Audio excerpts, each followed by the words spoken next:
ഇന്ന് ലോക കാലാവസ്ഥാ ദിനം. വേൾഡ് മെറ്റീരിയോളജിക്കൽ ഓർഗനൈസേഷൻ രൂപം കൊണ്ടതിന്റെ ഓർമ്മയ്ക്കായാണ് എല്ലാ വർഷവും മാർച്ച് 23 ലോക കാലാവസ്ഥാ ദിനമായി ആഘോഷിക്കുന്നത്. മനുഷ്യനും ഭൂമിയും തമ്മിലുള്ള പരസ്പര ബന്ധം ഓർമ്മപ്പെടുത്തുന്ന ദിവസം കൂടിയാണിന്ന്. ഐക്യരാഷ്ട്ര സംഘടനയുടെ കീഴിലുള്ള ലോക കാലാവസ്ഥാ സംഘടനയുടെ ആഭിമുഖ്യത്തിലാണ് ഈ ദിനം ആചരിക്കപ്പെടുന്നത്. 1950 മാർച്ച് 23 ലോക കാലാവസ്ഥാ സംഘടന നിലവിൽ വന്നത്. 193 രാജ്യങ്ങളായിട്ടുള്ള സംഘടനയാണിത്. ഈ സംഘടന രൂപീകരിക്കുന്നതിനുള്ള ആശയം ആദ്യമായി വരുന്നത് 1873 വിയന്നയിൽ വെച്ച് നടന്ന അന്താരാഷ്ട്ര കാലാവസ്ഥാ സമ്മേളനത്തിലാണ്.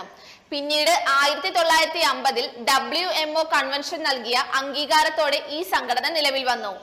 1951 ശേഷം ലോക കാലാവസ്ഥാ സംഘടന ഐക്യരാഷ്ട്ര സംഘടനയുടെ കീഴിലുള്ള ഒരു സ്പെഷ്യലൈസ്ഡ് ഏജൻസിയായി മാറി.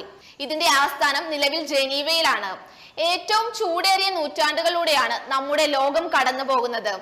തണുപ്പും ചൂടും കലർന്ന ദിനരാത്രങ്ങൾ നമുക്ക് ഓർമ്മയായി മാറിയിരിക്കുന്നു. മനുഷ്യന്റെ ചെയ്തികൾ തന്നെയാണ് നമ്മുടെ ഭൂമിയെ ചൂട് പിടിപ്പിക്കുന്നത്. ഭൂമിയിൽ ചൂട് കൂടുമ്പോഴും മഴയുടെ അളവ് കൂടുമ്പോഴും കുന്നുകൾ ഇടിഞ്ഞു വീഴുമ്പോഴും നാം ഓർക്കേണ്ട ഒരു കാര്യമുണ്ട്. പ്രകൃതിയോടുള്ള മനുഷ്യന്റെ കടന്നുകയറ്റമാണ് ഇതിനെല്ലാം കാരണം. പ്രകൃതിയോടുള്ള നമ്മുടെ സമീപനത്തിലും മനോഭാവത്തിലുമാണ് മാറ്റങ്ങൾ വരേണ്ടത്. കാലാവസ്ഥാ വിദഗ്ധരുടെ സേവനം പഞ്ചായത്ത് തലം മുതൽ ദേശീയ തലത്തിൽ വരെ വിവിധ മേഖലകളിൽ ഉറപ്പുവരുത്തേണ്ടത് അത്യന്താപേക്ഷിതമാണ്. മഴയുടെ അളവ് കുറഞ്ഞു. ആഗോള താപനത്തിൽ വെന്തു നീറുകയാണ് ജീവജാലങ്ങൾ. പ്രകൃതിയോട് പടവെട്ടാതെ മുറിവേൽപ്പിക്കാതെ മണ്ണിന്റെ മക്കളായി നാം മാറണമെന്ന ഓർമ്മപ്പെടുത്തൽ കൂടിയാണ് ഇത്തവണത്തെ ലോക കാലാവസ്ഥാ ദിനം.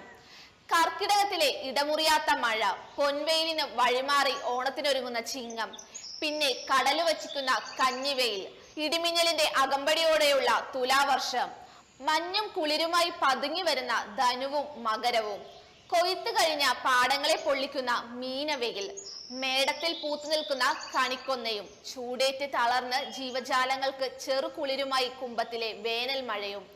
വേനലും മഞ്ഞും മഴയും ഒക്കെയായി കാലത്തിന് ഇത്തരത്തിലൊരു കൃത്യമായ താളമുണ്ടായിരുന്നു. ഇന്നത് അപ്രത്യക്ഷമായി. വസന്തവും ഗ്രീഷ്മവും ശരത്തും ശിശിരവും ഒക്കെ അതിന്റെ ക്രമത്തിൽ തന്നെ കടന്നു പോകുമെന്ന് ഒരു ഉറപ്പുമില്ല. 2004 സുനാമിയും 2017 ഓക്കി കൊടുങ്കാറ്റും 2018-19 പ്രളയവുമെല്ലാം കാലാവസ്ഥാ മാറ്റത്തിന്റെ ദൂഷ്യഫലങ്ങളായിരുന്നു. ഇന്ത്യയിലെ മൺസൂൺ പാറ്റേണിൽ മാറ്റമുണ്ടായിക്കൊണ്ടിരിക്കുകയാണ്. ഓരോ വർഷവും വരൾച്ചയുടെയും അത്യുഷ്ണത്തിന്റെയും കാലമായി മാറുന്നു. മൺസൂൺ വൈകിയെത്തുകയും മൺസൂണിന്റെ തുടക്കത്തിൽ മഴക്കുറവ് അനുഭവപ്പെടുകയും ചെയ്യുന്നു.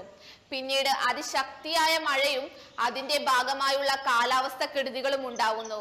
ഇന്ത്യയിൽ ഓരോ 10 വർഷം കൂടുമ്പോഴും 17 മീറ്റർ വീതം കടൽ കരയിലേക്ക് കയറുമെന്നാണ് intergovernmental panel on climate ചേഞ്ചിന്റെ റിപ്പോർട്ടിൽ പറയുന്നത്. ഇത് തീരദേശത്തിന് വലിയ ഭീഷണിയാണ് സൃഷ്ടിക്കുക. നമ്മുടെ കേരളത്തിലാണെങ്കിൽ കഴിഞ്ഞ 2 വർഷങ്ങളിൽ ഉണ്ടായ പ്രളയക്കെടുതികളും അതിനു മുമ്പുണ്ടായ ഓക്കി കൊടുങ്കാറ്റുമെല്ലാം കാലാവസ്ഥയിൽ വന്നുകൊണ്ടിരിക്കുന്ന മാറ്റത്തിന്റെ ഫലമാണ്. ഇതിനെതിരെ പ്രതികരിക്കുന്ന ഒരു സമൂഹം ഉണ്ടായേ മതിയാകൂ.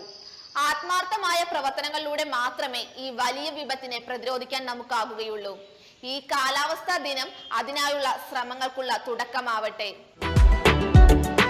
You are watching India's first NGO television, Malanadu TV India.